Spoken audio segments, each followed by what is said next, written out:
KBS 2026년도 3월 23일자 기사.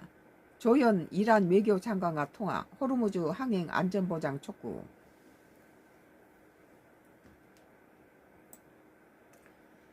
조현 외교부 장관이 아바스 아라그치 이란 외무부 장관과 전화통화를 하고 호르무즈 해협 봉쇄로 고립되어 있는 우리 선박과 선원의 안전한 통행을 촉구했습니다. 외교부는 조 장관은 오늘 23일 저녁 아라그치 이란 외교 장관과 전화통화를 갖고 최근 중동 상황에 대해 의견을 교환했다고 밝혔습니다. 한 3, 4일 전부터 한 4일 정도 됐나요? 트럼프는 한국이나 5개 나라가 호르무즈에 가서 군함을 갖고 와서 유조선을 갖다 호위해라 이런 식이었고, 미 해군들은 여기는 킬박스기 때문에 너무 위험하다. 그리고 저리 아라비아해 쪽으로 다 도망쳐버리고, 또 지뢰 제거용 미국 지뢰 제거용 선박은 싱가포르하고 이렇게 말레이시아 해변으로 정반대측에서 갖다 숨어 있다는 거예요.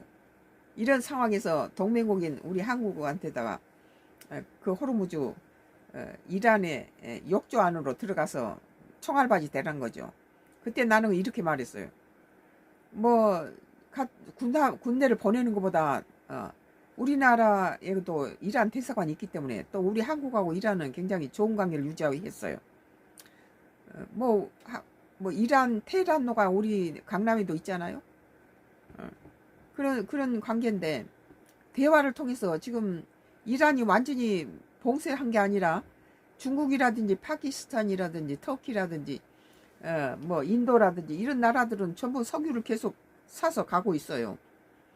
그리고 일본도 또 어젠가 그제 일본도 또 대화를 통해서 일본은 또 통과시켜 준다고 그래요. 그러면 우리나라도 아직 트럼프 개인 이런 그린란드 먹겠다, 덴마크를 같은 나토끼리 덴마크를 갖다 공격하겠다. 그러니까 나토 국가들이 전부 그린란드로 다 군대를 보냈잖아요.